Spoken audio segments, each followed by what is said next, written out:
Audio Jungle.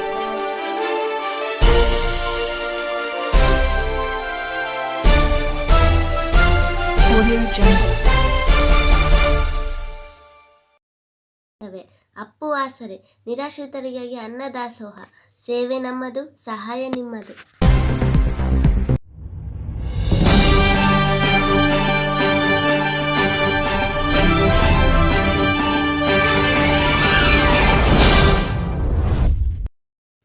Sandur ಉಪಚುನಾವಣೆಯ ಪರಾಜಿತ ಅಭ್ಯರ್ಥಿ BJP ಅಧ್ಯಕ್ಷರು ಮತ್ತು ಇನ್ನಿತರ ಬಿಜೆಪಿಯ ಮುಖಂಡರುಗಳು ಸಂಡೂರು ಪಟ್ಟಣದ ಶಿವಪುರ ಕೆರೆಗೆ ಭೇಟಿ ಕೊಟ್ಟು ನಮ್ಮ ಆಡಳಿತ ಆದರ್ಶ ಕಾರ್ಯವೈಖರಿ ಬಗ್ಗೆ ಮಾತನಾಡಿರುವುದು ಭೂತಗಳ ಬಾಯಲ್ಲಿ ಭಗವದ್ಗೀತೆ ಬಂದಂತೆ. ಈ ಹಿಂದೆ ತಮ್ಮ ಬಿಜೆಪಿ ಸರ್ಕಾರ ರಾಜ್ಯದಲ್ಲಿರುವಾಗ ಸಂಸದರು, ಬಳ್ಳಾರಿ ಸಚಿವರು ಅಧಿಕಾರದಲ್ಲಿರುವಾಗ ಅವರ ಕೊಡುಗೆ ಸಂಡೂರಿಗೆ ಏನೆಂಬುದು ಎಂದು ತಿಳಿಸದೆ ಹಿರಿಯರ ನಾಣ್ಣುಡಿಯಂತೆ ಅವರುಗಳು ಆಡಿರುವ ಮಾತು ಅಭಿವೃದ್ಧಿ ಮಾಡಲಾಗದ ಕೈಲಾಗದ ವ್ಯಕ್ತಿಯ ಕೊನೆಯ ಅಸ್ತ್ರ ಅಪಪ್ರಚಾರವೆಂಬಂತಿದೆ ಎಂದು ಕಾಂಗ್ರೆಸ್ ಮುಖಂಡರು ಬಿಜೆಪಿ ವಿರುದ್ಧ ತಿರುಗೇಟು ನೀಡಿದರು. ಸಂಡೂರು ಪಟ್ಟಣದ ಶಾಸಕರ ಕಚೇರಿಯಲ್ಲಿ ಸುದ್ದಿಗೋಷ್ಠಿಯಲ್ಲಿ ಮಾತನಾಡಿ, ಸದರಿ ಶಿವಪುರ ಕೆರೆಯ ಮಧ್ಯಭಾಗದ ನಡುಗಡ್ಡೆಯ ಸೌಂದರೀಕರಣವನ್ನುಗೊಳಿಸಲು ತಾತ್ಕಾಲಿಕ ರಸ್ತೆ ನಿರ್ಮಾಣ ಮಾಡುವ ಮತ್ತು ಸದರಿ ಸ್ಥಳಕ್ಕೆ ವಾಹನಗಳು ತಲುಪುವ ಅವಶ್ಯಕತೆ ಇರುವುದರಿಂದ ಕಾಮಗಾರಿ ಅಭಿವೃದ್ಧಿಪಡಿಸಲು ಅಲ್ಪ ಪ್ರಮಾಣದ ನೀರನ್ನು ಹೊರಬಿಡಲಾಗುತ್ತಿತ್ತು. ಇದರಿಂದ ಯಾವುದೇ ಅಂತರ್ಜಲ ಕುಸಿತಕ್ಕೆ ತೊಂದರೆಯಾಗುವುದಿಲ್ಲವೆಂದು ಭಾವಿಸುತ್ತೇವೆ. ಈಗ ಮಳೆಗಾಲ ಇರುವುದರಿಂದ ಸದರಿ ಕಾಮಗಾರಿಯನ್ನು ಪೂರ್ಣಗೊಳಿಸುವುದು ಅವಶ್ಯಕವಿದೆ. ಇದು ಸತ್ಯಾಂಶವನ್ನು ಸಂಡೂರಿನ ಜನತೆಗೆ ತಿಳಿಯಪಡಿಸಲು ಸದರಿ ಅಭಿವೃದ್ಧಿಗೆ ಆಕ್ಷೇಪಣೆ ಇದ್ದಲ್ಲಿ ಜಿಲ್ಲಾಧಿಕಾರಿಗಳಿಗೆ ಹಾಗೂ ತಹಸೀಲ್ದಾರರಿಗೆ ತಿಳಿಸಲು ಸೂಚಿಸಿದೆ. ಸದರಿ ಅಭಿವೃದ್ಧಿ ಕಾಮಗಾರಿಯಲ್ಲಿ ರಾಜಕಾರಣ ಮಾಡುವುದು ಸೂಕ್ತವಲ್ಲ ಎಂದು ಆರೋಪಿಸಿದರು. ಈ ಸಂದರ್ಭದಲ್ಲಿ ಬ್ಲಾಕ್ ಕಾಂಗ್ರೆಸ್ ಅಧ್ಯಕ್ಷ ಜಿ ಏಕಂಬ್ರಪ್ಪ, ಮಾಜಿ ಜಿಲ್ಲಾ ಪಂಚಾಯತ್ ಸದಸ್ಯ ಎಚ್ ಲಕ್ಷ್ಮಣ್, ವಾಲ್ಮೀಕಿ ಮಹಾಸಭಾ ತಾಲೂಕು ಅಧ್ಯಕ್ಷ ಬಿ ಜಯಣ್ಣ, ಜಿಲ್ಲಾ ಗ್ರಾಮೀಣ ಮಹಿಳಾ ಕಾಂಗ್ರೆಸ್ ಅಧ್ಯಕ್ಷೆ ಆಶಾಲತಾ ಸೋಮಪ್ಪ ಸೇರಿದಂತೆ ಕಾಂಗ್ರೆಸ್ ಮುಖಂಡರು ಭಾಗಿಯಾಗಿದ್ದರು. ಅಂತೇಳಿ ಭಾಳಷ್ಟು ಅಲ್ಲಿ ಶ್ರಮ ವಹಿಸಿ, ಭಾಳಷ್ಟು ಕಾಳಜಿ ವಹಿಸಿ ಅಭಿವೃದ್ಧಿ ಕೆಲಸಗಳನ್ನು ಮಾಡ್ಕೊಂತ ಬಂದರು.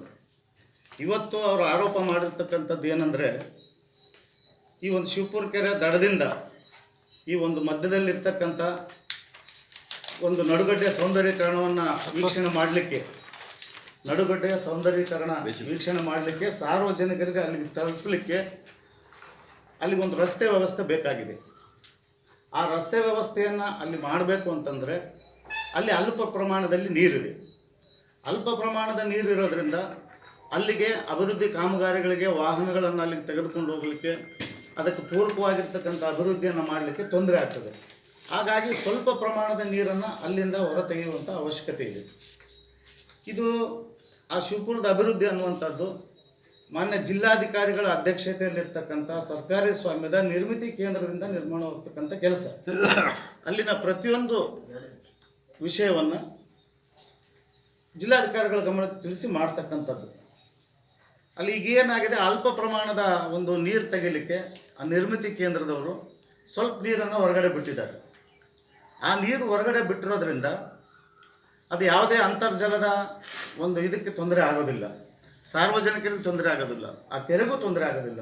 ಅದು ಕೇವಲ ಒಂದು ಸ್ವಲ್ಪ ಪ್ರಮಾಣದ ನೀರು ಅಲ್ಲಿ ಹೊರಗೆ ತೆಗೆದುಬಿಟ್ರೆ ಅಲ್ಲಿಗೆ ತಾತ್ಕಾಲಿಕವಾದ ರಸ್ತೆಯನ್ನು ನಿರ್ಮಾಣ ಮಾಡಿ ಆ ಗೋಪುರ ವೀಕ್ಷಣೆಗೆ ತೆರಳತಕ್ಕಂಥ ಸಾರ್ವಜನಿಕರಿಗೆ ಅನುಕೂಲವಾಗಲಿ ಅಂತಕ್ಕಂಥ ದೃಷ್ಟಿಯಿಂದ ಮಾಡಿರ್ತಕ್ಕಂಥದ್ದು ಬಿಟ್ಟರೆ ಅದರಲ್ಲಿ ಯಾವುದೂ ದುರುದ್ದೇಶನೂ ಇಲ್ಲ. ಅದು ಎಲ್ಲವೂ ಸಾರ್ವಜನಿಕರಿಗೆ ಅನುಕೂಲವಾಗ್ತಕ್ಕಂಥದ್ದು. ಇಡೀ ಸಂಡೂರಿನ ಸಾರ್ವಜನಿಕರು, ಅಲ್ಲಿ ಪ್ರತಿನಿತ್ಯ ಹೋಗ್ತಕ್ಕಂಥ ವಾಯು ವಿಹಾರಿಗಳು ಕೂಡ ಇಷ್ಟಪಡ್ತಕ್ಕಂಥ ರೀತಿಯಲ್ಲಿ, ಮೆಚ್ಚುವಂಥ ರೀತಿಯಲ್ಲಿ ಅದು ಆಗ್ತಕ್ಕಂಥದ್ದು. ಅವರು ದುರುದ್ದೇಶಪೂರ್ವಕವಾಗಿ ಅವರಲ್ಲಿ ಯಾವುದೇ ಮಾತಾಡಲಿಕ್ಕೆ ವಿಷಯಗಳಿಲ್ಲ ಅಂಥೇಳಿ, ಸಂಡೂರು ಪೂರ್ಣವಾಗಿ ಅಭಿವೃದ್ಧಿ ಆಗಿದೆ, ಅಭಿವೃದ್ಧಿ ವಿಷಯದಲ್ಲಿ ಮಾತಾಡಲಿಕ್ಕೆ ಅವ್ರಿಗೆ ಅವಕಾಶ ಇಲ್ಲ. ಹಾಗಾಗಿ ಅವರು ಯಾವುದೋ ಒಂದು ಸಣ್ಣ ಒಂದು ಆರೋಪವನ್ನು ಇಟ್ಕೊಂಡು ಅದನ್ನು ದೊಡ್ಡ ಪ್ರಮಾಣದಲ್ಲಿ ಬೆಳೆಸಲಿಕ್ಕೆ ಅಲ್ಲಿ ಹೋಗಿ ದುರುದ್ದೇಶಪೂರ್ವಕವಾಗಿ ಆರೋಪ ಮಾಡಿರ್ತಾರೆ ಅಂತಕ್ಕಂಥದ್ದು ಸತ್ಯ. ಮತ್ತು ಅವರ ಆರೋಪ ಸತ್ಯಕ್ಕೆ ದೂರ. ಇವತ್ತು ಆ ಸಣ್ಣ ಪ್ರಮಾಣ ನೀರು ಇವತ್ತು ತಮಗೆಲ್ಲ ಗೊತ್ತಿದೆ. ನಾವು ಈ ವಿಷಯವನ್ನು ಇದೆಲ್ಲ ನಮ್ಮ ಸಂಸದರು, ನಮ್ಮ ಸಚಿವರು ಮತ್ತು ನಮ್ಮ ಶಾಸಕರು ಅವರು ದೂರದೃಷ್ಟಿಯನ್ನು ಇಟ್ಕೊಂಡು ಸಂಡೂರಿಗೆ ಯಾವ ರೀತಿ ಒಂದು ಸೌಂದರ್ಯದ ಅವಕಾಶ ಇದೆ, ಶಿವಪುರ ಕೆರೆ ಅಭಿವೃದ್ಧಿ ಯಾವ ರೀತಿ ಬೇಕಾಗಿದೆ ಅನ್ನುವಂಥ ನಿಟ್ಟಿನಲ್ಲಿ ಇವೆಲ್ಲ ಮಾಡಿರ್ತಕ್ಕಂಥ ಅಭಿವೃದ್ಧಿಗಳು. ಇಲ್ಲಿ ಏನಿದೆ, ಇದು ಕುಮಾರಸ್ವಾಮಿಯ ಒಂದು, ಇದು ನಿಮಗೆ ಗೊತ್ತಿರ್ತಕ್ಕಂಥದ್ದು, ಕುಮಾರಸ್ವಾಮಿಯ ಒಂದು ಕೈಯಲ್ಲಿರ್ತಕ್ಕಂಥ ಆಯುಧ. ಇದನ್ನು ಮಾಡಿರ್ತಕ್ಕಂಥ ಉದ್ದೇಶ ಏನಂದರೆ, ಸಾರ್ವಜನಿಕರು, ಪ್ರವಾಸಿಗರು ಅಲ್ಲಿ ಬರ್ತಕ್ಕಂಥ ಯಾತ್ರಾರ್ಥಿಗಳು ಇವರೆಲ್ಲರೂ ಕೂಡ ವಾಯುವಿಹಾರಿಗಳು ಭಕ್ತಿ ಅಲ್ಲಿಗೆ ಬಂದರೆ ಕುಮಾರಸ್ವಾಮಿ ನಮ್ಮ ಭಾಗದ ಆರಾಧ್ಯ ದೈವ, ನಾವು ನಂಬಿರ್ತಕ್ಕಂಥ ದೇವರು. ಆ ಕುಮಾರಸ್ವಾಮಿಯ ಒಂದು ಆ ರೂಪದಲ್ಲಿ ಅಲ್ಲಿದ್ದರೆ ಅಲ್ಲಿ ಒಂದು ಭಕ್ತಿಯ ವಾತಾವರಣ ಬರಲಿ, ಭಯ ಮತ್ತು ಭಕ್ತಿಯ ವಾತಾವರಣ ಬಂದು ಕುಮಾರಸ್ವಾಮಿ ಒಂದು ಇದಕ್ಕೆ ನಮಸ್ಕಾರ ಮಾಡ್ತಕ್ಕಂಥ ವಾತಾವರಣ ಬರಲಿ ಅಂತಕ್ಕಂಥ ಉದ್ದೇಶದಿಂದ ನಿರ್ಮಿಸಿರ್ತಕ್ಕಂಥದ್ದು ಇದು. ಇದರಲ್ಲಿ ಯಾವುದೂ ದುರುದ್ದೇಶ ಇಲ್ಲ. ಆಮೇಲೆ ಇಲ್ಲಿ ಮಾಡಿರ್ತಕ್ಕಂಥ ಈ ತೊಟ್ಟಿ ಏನಿದೆ ನಿಮಗೆ ಗೊತ್ತಿದೆ. ಹಲವಾರು ವರ್ಷಗಳ ಹಿಂದೆ ಶಿವಪುರ ಕೆರೆ ಏನು ಅಭಿವೃದ್ಧಿ ಆಗ್ತಕ್ಕಂಥ ಅದರ ಪೂರ್ವದಲ್ಲಿ ಎಷ್ಟೊಂದು ಜನ ಸಾರ್ವಜನಿಕರು ಕಸ ಕಡ್ಡಿಗಳನ್ನು ತಂದು ಆ ಶಿವಪುರ ಕೆರೆಯಲ್ಲಿ ಹಾಕ್ತಾಯಿದ್ರು. ಗಣೇಶಗಳನ್ನು ಕೂಡ ತಂದು ಗಣೇಶ ವಿಸರ್ಜನೆ ಅದರಲ್ಲಿ ಮಾಡ್ತಾಯಿದ್ರು. ಅದರಲ್ಲಿ ಕಲುಷಿತ ವಾತಾವರಣ ಆಗ್ತಿತ್ತು, ನೈರ್ಮಲ್ಯ ಹಾಳಾಗ್ತಿತ್ತು. ಹಾಗಾಗಿ ಅದು ಆಗದೇ ಇಲ್ಲ ಅನ್ನೋದು ದೃಷ್ಟಿಯಿಂದ ನಮ್ಮ ಶಾಸಕರು, ಸಂಸದರು ಮತ್ತು ಸಚಿವರು ಇಲ್ಲಿ ಒಂದು ಗಣೇಶ ತೊಟ್ಟಿಯನ್ನು ಹೊರಗಡೆ ನಿರ್ಮಾಣ ಮಾಡಿರ್ತಕ್ಕಂಥದ್ದು. ಯಾಕಂದರೆ ಗಣೇಶಗಳು ಪೂರ್ಣ ಪ್ರಮಾಣದಲ್ಲಿ ಶಿವಪುರ ಕೆರೆಯಲ್ಲಿ ಹಾಕೋದ್ರಿಂದ ನೀರಿನ ವಾತಾವರಣ ಕಲುಷಿತ ಆಗ್ತದೆ, ಕೆಟ್ಟು ಹೋಗ್ತದೆ ಅನ್ನುವಂಥ ದೃಷ್ಟಿಯಿಂದ ಹೊರಗಡೆ ಒಂದು ಗಣೇಶ ಒಂದು ತೊಟ್ಟಿಯನ್ನು ನಿರ್ಮಾಣ ಮಾಡಿ ಯಾರೇ ಆಸಕ್ತರು ಗಣೇಶನ ತಂದು ಈ ತೊಟ್ಟಿಯಲ್ಲಿ ಹಾಕಿ ಸ್ವಲ್ಪ ದಿವಸ ನಂತರ ತೆಗೆದುಕೊಂಡು ಹೋಗಿ ಬೇರೆ ಕಡೆ ಅದನ್ನು ವಿಸರ್ಜನೆ ಮಾಡ್ತಕ್ಕಂಥ ಒಂದು ವ್ಯವಸ್ಥೆ ಇಲ್ಲಿ ನಿರ್ಮಾಣ ಆಗಿದೆ. ಇಷ್ಟೆಲ್ಲ ಸೌಂದರ್ಯಕ್ಕೆ ಮತ್ತು ಅಭಿವೃದ್ಧಿಗೆ ಒತ್ತು ಕೊಟ್ಟು ಮಾಡಿರ್ತಕ್ಕಂಥ ಕೆಲಸಗಳನ್ನು ಇವತ್ತು ದುರುದ್ದೇಶವಾಗಿ ಅವರು ಹೋಗಿ ಆಧಾರವಿಲ್ಲದೆ ನಿರಾಧಾರವಾಗಿ ಆರೋಪ ಮಾಡಿರ್ತಕ್ಕಂಥದ್ದು ಇದು ತಪ್ಪು ಮತ್ತು ಸತ್ಯಕ್ಕೆ ದೂರವಾಗ್ತಕ್ಕಂಥದ್ದು ಮತ್ತು ಇದು ಖಂಡನೀಯ ಅಂತಕ್ಕಂಥ ಮಧ್ಯಾಹ್ನದ ನಮಸ್ಕಾರಗಳು. ದಿನಾಂಕ 21/4/2025 ಸೋಮವಾರದಂದು ನಮ್ಮ ಸಂಡೂರಿನ ಪರಾಜಿತ ಅಭ್ಯರ್ಥಿಯಾಗಿರ್ತಕ್ಕಂಥ ಬಂಗಾರ ಹನುಮಂತವರು ಮತ್ತು ನಮ್ಮ ಸಂಡೂರು ತಾಲೂಕಿನ BJP ಅಧ್ಯಕ್ಷರು ಮತ್ತು ಇನ್ನು ಉಳಿದ ಎಲ್ಲ BJP ಮುಖಂಡರುಗಳು ನಮ್ಮ ಶಿವಪುರ ಕೆರೆಗೆ ಭೇಟಿ ಕೊಟ್ಟು ಅಲ್ಲಿ ನೀರು ಅಕ್ರಮವಾಗಿ ಹೊರಗೆ ಬಿಡ್ತಾ ಇದ್ದಾರೆ. ಇಲ್ಲಿ ನೀರು ನಮಗೆ ಎಲ್ಲ ಬೋರ್ವೆಲ್ಗಳಿಗೆಲ್ಲ ಇದಾಗ್ತಿತ್ತು ಅಂತಂದೇಳಿ ಕೆಲವು ಅಪಪ್ರಚಾರಗಳು ಮಾಡಿರ್ತಕ್ಕಂಥದ್ದು ಗಮನಕ್ಕೆ ಬಂದಿದೆ. ಅದಕ್ಕೆ ಪೂರ್ವಕವಾಗಿ ನಾವು ಇವತ್ತೆಲ್ಲ ಒಂದು ಪತ್ರಿಕಾಗೋಷ್ಠಿಯನ್ನು ಕರೆದಿದ್ದೀವಿ. ಇಲ್ಲಿ ನಮ್ಮ ಸಂಡೂರಿನ ಅಭಿವೃದ್ಧಿಯನ್ನು ಗಮನದಲ್ಲಿಟ್ಕೊಂಡು ಈ ಹಿಂದೆ ಸನ್ಮಾನ್ಯ ಗೋರ್ಪಡೆಯವರು ಆ ಒಂದು ಕೆರೆಯನ್ನು ಆಗಿನ ಕಾಲದಲ್ಲಿ ನಿರ್ಮಾಣ ಆಗಿರ್ತಕ್ಕಂಥದ್ದು. ನಮ್ಮ ಜಯಣ್ಣ ಮಾವನವರು ಹೇಳ್ದಂಗೆ ಅಲ್ಲಿ ಇಡೀ ಎಲ್ಲ ತ್ಯಾಜ್ಯ ವಸ್ತುಗಳನ್ನು ಅಲ್ಲೆಲ್ಲ ತಗೊಂಡೋಗಿ ಶಿವಪುರ ಕೆರೆಗೆ ಹಾಕ್ತಾರೆ ಅಂತಂದೇಳಿ ಕೆಲವು ನಾವು ಕೇಳಿದ್ದೀವಿ. ಅಂಥ ಒಂದು ಕೆರೆಯನ್ನು ನಮ್ಮ ಸನ್ಮಾನ್ಯ ಆಗಿನ ಸಂದರ್ಭದಲ್ಲಿ ಶಾಸಕರಾಗಿರ್ತಕ್ಕಂಥ ತುಕಾರಾಮಣ್ಣವರು ಸುಮಾರು ಕೆರೆಯನ್ನು ಅಭಿವೃದ್ಧಿಪಡಿಸಿರ್ತಕ್ಕಂಥದ್ದು ನಮ್ಮ ಸಂಡೂರು ಜನತೆಗೆ ಎಲ್ಲರಿಗೂ ಗೊತ್ತಿರ್ತಕ್ಕಂಥ ವಿಚಾರನೇ. ಯಾಕಂದರೆ ಅಲ್ಲಿ ವಾಯುವಿಹಾರಕ್ಕೆ ಭಾಳಷ್ಟು ಜನ ಹೋಗ್ತಕ್ಕಂಥದ್ದು, ಅಲ್ಲೆಲ್ಲ ನಮ್ಮ ಕೆರೆ ಹಿಂದೆ ಹೆಂಗಿತ್ತು ಹೀಗೆ ಯಾವ ರೀತಿ ಆಗಿದೆ ಅಂತಕ್ಕಂಥದ್ದು ಎಲ್ಲರಿಗೂ ಗೊತ್ತಿರ್ತಕ್ಕಂಥ ವಿಚಾರ. ಅದರ ಜೊತೆಗೆ ಈಗ ಅದಕ್ಕೆ ಪೂರಕವಾಗಿ ಈಗೇನು ನಮ್ಮ ಜಯಣ್ಮೋಹನವ್ರು ತೋರಿಸ್ದಂಗೆ ಇಲ್ಲಿ ಏನು ಹಿಂದೆ ನೀರಿನ ಸಾಮರ್ಥ್ಯ ಕಳೆದ ವರ್ಷ ಸ್ವಲ್ಪ ನೀರು ಹೆಚ್ಚಾಗಿ ಕೆರೆ ತುಂಬಿತ್ತಲ್ಲಿ. ಈ ವರ್ಷ ಈಗಾಗಲೇ ನೀರು ಬೇಕಾದಷ್ಟು ಕಡಿಮೆ ಆಗಿರೋದ್ರಿಂದ ಕಳೆದ 6 ತಿಂಗಳ ಒಂದು ವರ್ಷದ ಹಿಂದೆಯೇ ಈ ಕಾರ್ಯಕ್ರಮ ಈಗ ಒಂದು ಕೆಲಸ ಪ್ರಾರಂಭ ಆಗಬೇಕಾಗಿತ್ತು. ಆದರೆ ಚುನಾವಣೆ MP ಚುನಾವಣೆ ಬಂತು, ಬೈ ಎಲೆಕ್ಷನ್ ಬಂತು, ಇವೆಲ್ಲ ಆಗಿರೋದ್ರಿಂದ ಒಂದು 6-7 ತಿಂಗಳು 8 ತಿಂಗಳ ಹಿಂದೆ ಆಯಿತು ಕಾಮಗಾರಿ ಪ್ರಾರಂಭ ಮಾಡಲಿಕ್ಕೆ ಸ್ವಲ್ಪ ಇದಾಯಿತು. ಈಗ ಅಲ್ಲಿ ನೀರಿನ ಸಾಮರ್ಥ್ಯ ಕೂಡ ಕಡಿಮೆ ಆಗಿದೆ. ಈಗ ಇಲ್ಲೇನು ಒಂದು ಸೆಂಟ್ರ್ನಲ್ಲಿ ಒಂದು ಇದೇನು ನಮ್ಮ ಕುಮಾರಸ್ವಾಮಿಯ ಒಂದು ಏನು ದಂಡ ಏನು ಆಯುಧ ಇದೆಯಲ್ಲ ಇಲ್ಲಿ ಕೂಡಿಸ್ಬೇಕಂತಕ್ಕಂಥದ್ದು. ಮತ್ತು ಇಲ್ಲಿ ಒಂದು ಸೌಂದರ್ಯವಾಗಿ ನೀರಲ್ಲಿ ಇದರಲ್ಲಿದ್ದರೆ ಗಡ್ಡೆಯಲ್ಲಿದ್ದರೆ ನೋಡೋಕೆ ಕೂಡ ಎಲ್ಲ ಚೆಂದ ಇರ್ತದೆ ಅಂತ ಹೇಳ್ಬಿಟ್ಟು ಇದನ್ನೇನು ಮಾಡ್ತಕ್ಕಂಥ ಒಂದು ಕೆಲಸ ಏನಿದೆಲ್ಲ ಇಲ್ಲಿ ತಲುಪಬೇಕು. ಇಲ್ಲೆಲ್ಲ ಕಾಮಗಾರಿ ಆಗ್ಬೇಕಂತಂದರೆ ಸ್ವಲ್ಪ ಪ್ರಮಾಣದಲ್ಲಿ ಅಲ್ಲಿ ವೆಹಿಕಲ್ ಹೋಗಲಿಕ್ಕೆ ಸಾಮಗ್ರಿಗಳನ್ನು ಹಾಕಲಿಕ್ಕೆ ಅಲ್ಲೆಲ್ಲ ಜಾಗ ಬೇಕಾಗ್ತದೆ. ಹಂಗಾಗಿ ಒಂದು 2-3 ಅಡಿ ನೀರನ್ನು ಸ್ವಲ್ಪ ನೀರು ಸರಿದ್ರೆ ಅಲ್ಲಿ ಕೆಲಸ ಮಾಡಲಿಕ್ಕೆ ಅನುಕೂಲ ಆಗ್ತದೆ ಅನ್ನೋ ಒಂದೇ ಒಂದು ದೃಷ್ಟಿಯಿಂದ ಈ ಕೆಲಸವನ್ನು ಪ್ರಾರಂಭ ಮಾಡಿರ್ತಕ್ಕಂಥದ್ದು. ಏನಾಗಿದೆ ಅಂದರೆ ಈಗ BJP ಅವ್ರಿಗೆ ಏನೋ ಒಂದು ಅಪಪ್ರಚಾರ ಮಾಡಲಿಕ್ಕೆ ಮತ್ತು ಮಾತಾಡಲಿಕ್ಕೆ ಅವ್ರಿಗೆ ಒಂದು ಏನಾದರೂ ಒಂದು ಆಡಳಿತ ಪಕ್ಷ ಇರೋರಿಗೆ ವಿರೋಧ ಪಕ್ಷವಾಗಿ ಏನಾದರೂ ಮಾತಾಡೋಕ್ಕೆ ಅವ್ರಿಗೆ ಯಾವುದು ಇದು ಸಿಗ್ತಾಯಿಲ್ಲ, ಎಲ್ಲ ಒಂದು ಇದು ಸಿಕ್ಕತ್ತೆ ಮೂಲೆಯಲ್ಲಿ ಮಾತಾಡೋಕ್ಕೆ ಮೊನ್ನೆಲ್ಲ ಹೋಗಿ ಮಾತಾಡಿದ್ದಾರೆ. ಆದರೆ ಇದೆಲ್ಲ ತಮಗೆಲ್ಲ ಗೊತ್ತಿರೋ ಹಾಗೆ ಸುಮಾರು ಇಲ್ಲೆಲ್ಲ ಹೋಗ್ಲಿಕ್ಕೆ ಒಂದಿಷ್ಟು ಜಾಗ ಬೇಕಾಗಿದೆ. ಅದರಿಂದ ಸ್ವಲ್ಪ ನೀರು ತೆಗಿಯೋಕೆ ಅಷ್ಟೇ ಬಿಟ್ಟರೆ ಬೇರೆ ಯಾವ ಉದ್ದೇಶ ಇಲ್ಲ ಇದರಲ್ಲಿ. ಟೆಂಪ್ರವರಿಯಾಗಿ ಅದು ಬಿಟ್ಟರೆ ಬೇರೆ ಯಾವುದೂ ಉದ್ದೇಶ ಇಲ್ಲ. ಕೆಲವರು ಯಾರೋ ಟೆಂಡರ್ ತಗೊಂಡಿದ್ರಂತೆ, ಪಾಪ ಅವ್ರಿಗೇನೋ ಹೊಟ್ಟೆವ್ರು ಏನೋ ಆಗಿರ್ಬೋದು. ಇದರಲ್ಲಿ ಎಷ್ಟು ಮಟ್ಟದಲ್ಲಿ ಎಷ್ಟು ಪ್ರಮಾಣದಲ್ಲಿ ಮೀನು ಸಿಗ್ತಿತ್ತು ಎಲ್ಲೋ ಗೊತ್ತಿಲ್ಲ. ಅಲ್ಲಿ ನೀರೇ ಇಲ್ಲ, 3 ಅಡಿ ನೀರಿಲ್ಲ, ಅಲ್ಲಿ 2.5-3 ಅಡಿ ನೀರಿಲ್ಲ. ಆದರೆ ಅಲ್ಲಿ ಎಷ್ಟು ಮಟ್ಟಿಗೆ ಮೀನು ಸಿಕ್ತಿದ್ವೋ ಗೊತ್ತಿಲ್ಲ. ಪಾಪ ಅವ್ರಿಗೇನೋ ಹೊಟ್ಟೆ ಹೊರೆ ಆಗಿರ್ಬೋದು.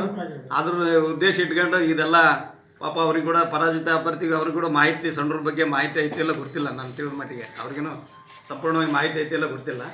ಬಟ್ ಇದನ್ನು ಒಂದು ದೊಡ್ಡ ಮಟ್ಟದಲ್ಲಿ ಸಾರ್ವಜನಿಕರಿಗೆ ತಿಳಿಪಡಿಸಲಿಕ್ಕೆ ಮತ್ತು ಗುರುತಾಗಲಿಕ್ಕೆ ಇದನ್ನು ಒಂದು ನಮ್ಮ ಸಂಡೂರು ತಾಲೂಕಿನ ಸುತ್ತಮುತ್ತ ಒಂದು 4-5 ಕಟೌಟ್ ಮೂಲಕ ಬ್ಯಾನರ್ಗಳ ಮೂಲಕ ನಾವು ಸಾರ್ವಜನಿಕರ ಗಮನ ಕೂಡ ಇದನ್ನೆಲ್ಲ ತರ್ತೀವಿ.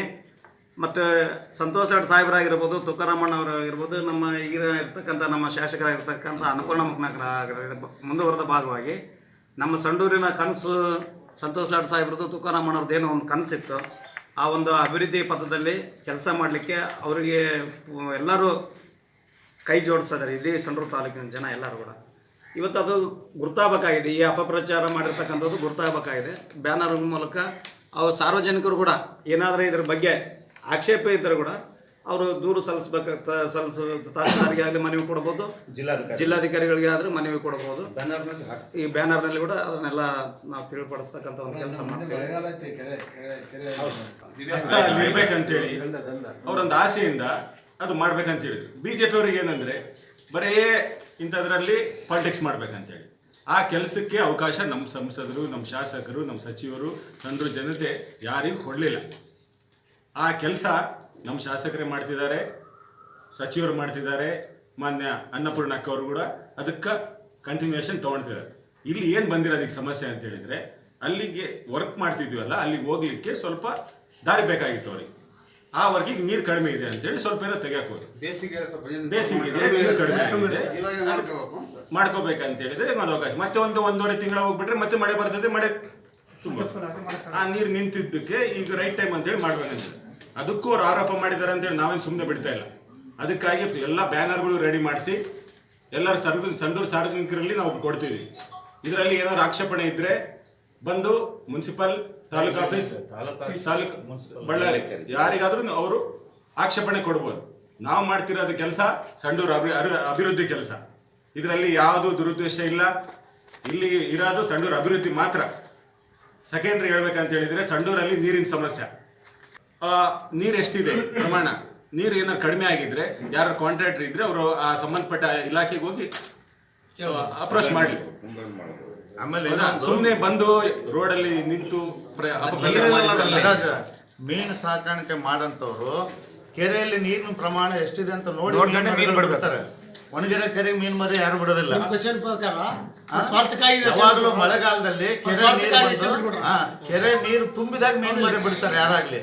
ಖಾಲಿ ಇರೋ ಕೆರೆಗೆ ಬರಿದಾದ ಕೆರೆಗೆ ಮೀನು ಮರಿ ಯಾರು ಬಿಡ್ತಾರೆ ಮೀನು ಸಾಕಣೆ ಮಾಡೋರು. ಈಗ ಬಂದಿರೋದು ನೀರಿನ ಸಮಸ್ಯೆ ಎಲ್ಲರಿಗೂ ಗೊತ್ತಿರೋ ಹಾಗೆ. ಸಂಡೂರು ಜನತೆ ಮೊದಲ ಕಾಲದಲ್ಲಿ ಎಷ್ಟು ಪಾಪ್ಯುಲೇಷನ್ ಇತ್ತು, ಈಗಿನ ಪಾಪ್ಯುಲೇಷನ್ ಎಷ್ಟಿದೆ ಅಂತೇಳಿ ಎಲ್ಲ ಸಾರ್ವಜನಿಕರಿಗೆ ಗೊತ್ತಿರೋದೆ.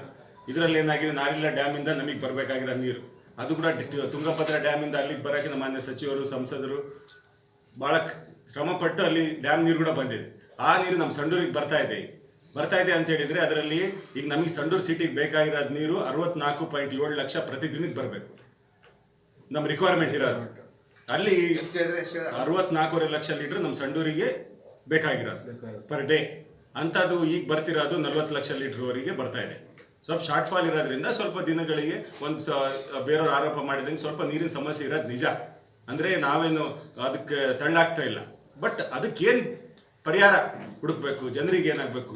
ಇವತ್ತಿನ ದಿನಗಳಲ್ಲಿ 128 ಬೋರ್ವೆಲ್ಲು ಎಲ್ಲ ಜನರಿಗೆ ಯೂಸ್ ಮಾಡ್ಲಿಕ್ಕೆ ನೀರು ಕೊಡ್ತಾ ಇದೆ. ಅದು ಬಿಟ್ಟು ಟೌನಲ್ಲಿ ಮಾತ್ರ 128. ಹೌದು, ಸಿಟಿಯಲ್ಲಿ ಮಾತ್ರ 128 ಬೋರ್ ರನ್ನಿಂಗ್ ಇದೆ. 15 ನಮ್ಮ ಇಲ್ಲ ಅದು 15 ನಮ್ಮ ಫಿಲ್ಟರ್ ವಾಟರ್ ಟ್ಯಾಂಕ್ಸ್ ಇವತ್ತಿಗೂ ವರ್ಕಿಂಗ್ ಆಗ್ತಿಲ್ಲ. ಸೆಕೆಂಡ್ರಿ ವಾಟರ್ ನೀರು ಅಲ್ಲಿಂದ ಬರೋಕ್ಕೆ ಹಳೆ ಪೈಪ್ಲೈನ್ ಇರೋದು. ಈಗ ನಮ್ಗೆ ಇನ್ಪುಟ್ ಇರೋದು ನಮಗೆ 35 ಲಕ್ಷ ಲೀಟರ್ ಬರ್ತಾ ಇದೆ. ನಡುಕ್ಕೆ ಏನಾಗ್ತಾ ಇದೆ, ಸ್ವಲ್ಪ ಈ ಟ್ರಾನ್ಸ್ಪೋರ್ಟ್ ಗಾಡಿಗಳು ಎಲ್ಲ ಹೋಗ್ತಾ ಇನ್ನೂ ಡ್ಯಾಮೇಜ್ ಆಗಿ ಸ್ವಲ್ಪ ನೀರು ಇದರ ಪೈಪ್ಲೈನ್ ಹೊಡೆದಿರೋದ್ರಿಂದ ಸ್ವಲ್ಪ ವಿಳಂಬ ಆಗ್ತದೆ. ಲಾಸ್ಟ್ ವೀಕ್ ಸ್ವಲ್ಪ ಆಗಿರೋದು ನಿಜ, ಸ್ವಲ್ಪ ಅಲ್ಲಿ ವಿಳಂಬ ಆಯಿತು. ಅದಕ್ಕೆ ತಕ್ಷಣವೇ chief officer, water related officers, district level ಆಫೀಸರಲ್ಲಿ ಶಾಸಕರು, ನಾವು ಸಂಸದರು ಎಲ್ಲರೂ ಮಾತಾಡಿ ಅದಕ್ಕೆ ಈಗ ವರ್ಕ್ ಏನು 54.5 ಕೋಟಿಯಲ್ಲಿ 24x7 ಏನು ವರ್ಕ್ ಸ್ಟಾರ್ಟ್ ಮಾಡಿದ್ವಲ್ಲ, ಆ ವರ್ಕು ಅತಿ ಶೀಘ್ರದಲ್ಲಿ ಮಾಡ್ಬೇಕಂತೇಳಿ ನೀವು ಹೋಗಿದ್ರೆ ನೋಡ್ಕೋಬೋದು. ಪೈಪ್ಲೈನ್ ಎಲ್ಲ ಆಲ್ರೆಡಿ ಸ್ಟಾರ್ಟ್ ಮಾಡಿದ್ದೀವಿ. ಆ ಕಡೆ ಕೂಡ ವರ್ಕ್ ಕೂಡ ಸ್ಟಾರ್ಟ್ ಮಾಡಿದ್ದಾರೆ. ಆ ವರ್ಕ್ ಸಪ್ಲೈ ಕಂಪ್ಲೀಟ್ ಆದರೆ ಇನ್ನೂ ಒಂದು 2 ಜನರೇಷನ್ಗೆ ಸಂಡೂರಿಗೆ ನೀರಿನ ಸಮಸ್ಯೆ ಆಗೋದಿಲ್ಲ. ಸ್ಟೆಪ್ ವೈಸ್ ಅದು ರಿಪ್ಲೈ ಕೊಡ್ತಾ ಇದ್ದೀವಿ. ಒಂದು ಆರೋಪ ಮಾಡಿದ್ರು ಇದು ಯಾವುದು ನಮ್ಮ ಶಿವಪುರ ಕೆರೆ ಬಗ್ಗೆ, 2ನೇ ಆರೋಪ ಮಾಡಿದ್ರು ಕುಡಿಯೋ ನೀರಿನ ಬಗ್ಗೆ, 3ನೇ ಆರೋಪ ಬಸ್ ಸ್ಟ್ಯಾಂಡ್ ಏನಿದೆ ಸಂಡೂರು ಜನತೆಗೆ ಆಲ್ರೆಡಿ ಒಂದು ಬಸ್ ಸ್ಟ್ಯಾಂಡ್ ಕೂಡ್ಲಿಗಿ ರೋಡಲ್ಲಿ ಇದೆ. ಅದಕ್ಕಲ್ಲಿ ಅದಕ್ಕೆ ಪಡ್ಕೋಬೇಕು. ಡಿಪೋ ಅಂದ್ರೆ ಬಸ್ ಸ್ಟ್ಯಾಂಡ್, ಅದು ಹೊಸ ಬಸ್ ಸ್ಟ್ಯಾಂಡ್. ಅದು ಮೀರಿ ಕೂಡ ಈಗ ಮೊನ್ನೆ ಸಚಿವರು, ಶಾಸಕರು ಮತ್ತು ಸಂಸದರು ನಮ್ಮ ಬಸ್ ಸ್ಟ್ಯಾಂಡ್ ಅಲ್ಲಿನೇ, ಪುರಸಭೆ ಬಸ್ ಸ್ಟ್ಯಾಂಡ್ ಅಲ್ಲಿ ಸುಮಾರು 30 ಕೋಟಿ ವೆಚ್ಚದಲ್ಲಿ ಒಂದು 2-3 ತಿಂಗಳಲ್ಲಿ ಅದು ಕೆಲಸ ಸ್ಟಾರ್ಟ್ ಮಾಡ್ತೀವಿ ಅಂತೇಳಿ ನಾನು ಹೇಳ್ತೀನಿ.